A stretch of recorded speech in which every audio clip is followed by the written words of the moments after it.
સુરતમાં સતત વધી રહેલી ગુનાખોરી ડામમાં પોલીસ મેદાને છે ત્યાં સુરતના અમરોલી પોલીસને મોબાઈલ ફોન ચોરીના ગુનામાં મોટી સફળતા મળવા પામી છે।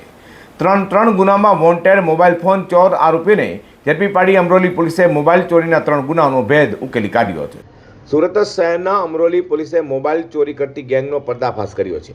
ઈચ્છાપુર અને પલસાણા પોલીસ મથક વિસ્તારમાં નોંધાયેલા 3 અલગ અલગ મોબાઈલ ફોન ચોરીના ગુનામાં સંડોવાયેલા 2 આરોપીઓને પોલીસે કોસાડ આવાસ વિસ્તારમાંથી ઝડપી પાડ્યા છે।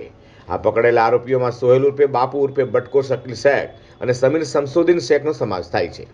આરોપીઓ મુસાફરોને રિક્ષામાં બેસાડી નજર ચૂકી મોબાઈલ ફોન ચોરી કરતા હોવાનું પોલીસ તપાસમાં બહાર આવ્યું છે। અમરોલી પોલીસની પૂછપરછ દરમિયાન આરોપીઓએ અનેક ચોરીના ગુનાઓ કબૂલ્યા હોવાનું સામે આવ્યું છે। મુખ્ય આરોપી સામે અગાઉ પણ ચોરી અન્ય ગુનાના અનેક કેસ નોંધાયેલા હોવાનું પણ પોલીસ સૂત્રોએ જણાવ્યું છે।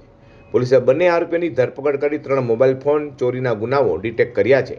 નાસ્તા ફરતા આરોપીને ઝડપી પાડીને અમરોલી પોલીસે ગુનાખોરી સામે કડક સંદેશ આપ્યો છે।